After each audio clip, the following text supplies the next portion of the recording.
Hello, my name is Carla Burr. This is my argumentative presentation called Filling a Critical Operational Gap, the Tennessee Medical Cannabis Commission using an interdisciplinary solution. In my introduction, I will define interdisciplinary thinking, then I will give a medical cannabis in Tennessee backstory so you can understand the context. I will reveal a workplace problem that I see for the commission and give my argument for a proposed interdisciplinary solution with supporting evidence to argue my statement. Next, I will give consideration to a counter argument for not hiring executive director and then conclude with a few implications for that. Interdisciplinary thinking means combining knowledge, perspectives, and methods from different academic fields to solve complex problems. For a little bit of a backstory, in 2021, Governor Bill Lee signed Senate Bill 118 into law, establishing the Tennessee Medical Cannabis Commission.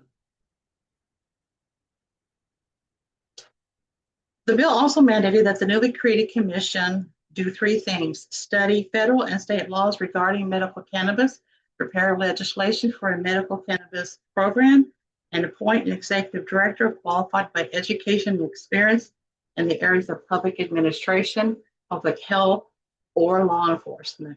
Only one domain is required, none of them having anything to do with medical cannabis education and experience.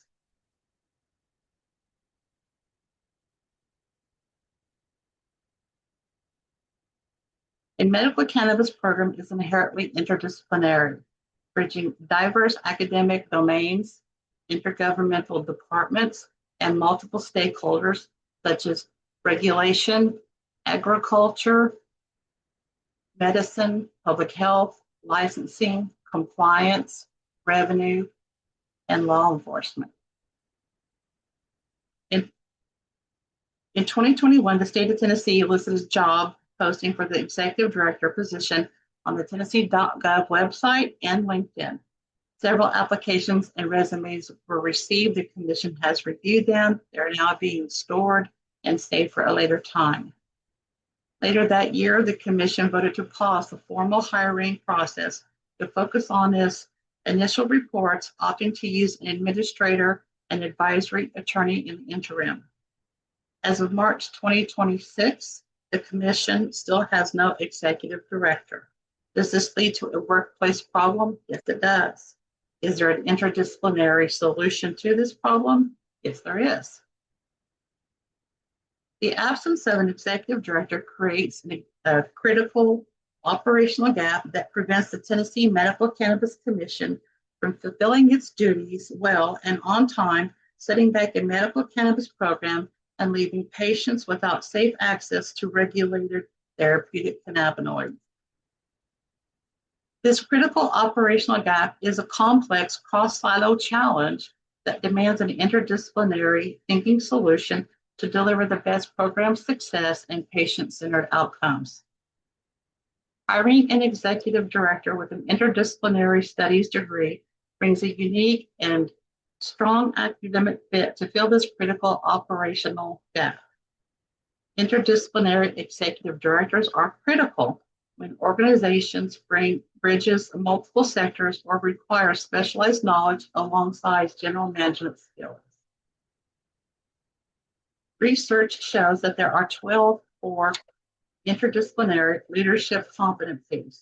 These 12 core competencies align with modern public health strategies and foster collaborative, evidence-based leadership by promoting improved clinical safety, innovative policy navigation, and enhanced stakeholder engagement compared to traditional siloed management.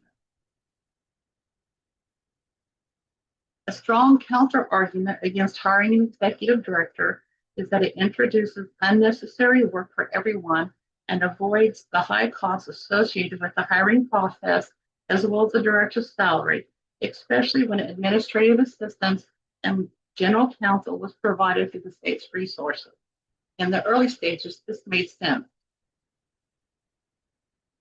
However, on December 18, 2025, President Trump signed an executive order titled Increasing Medical Marijuana and Cannabidiol Research, directing the Attorney General and federal agencies to take all necessary steps to expeditiously move marijuana from Schedule 1 to Schedule 3 under the Controlled Substances Act.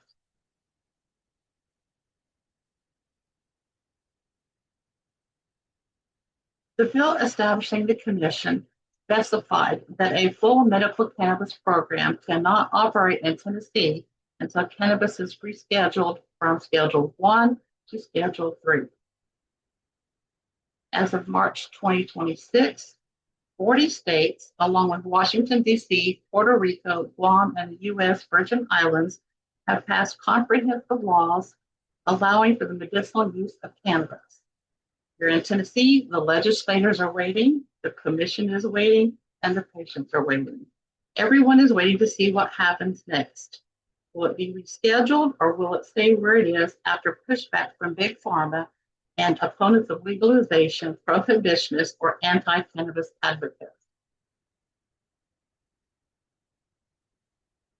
In my argument, I talked about the critical operational gap created by not hiring an executive director and how it can be fixed with interdisciplinary solution.